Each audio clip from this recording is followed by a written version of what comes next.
buru.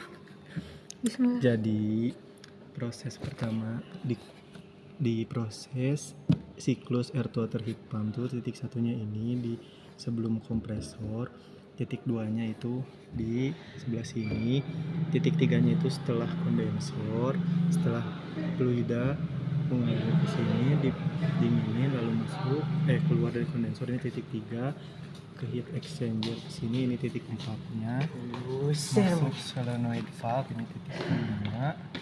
Iya, Tapi kayak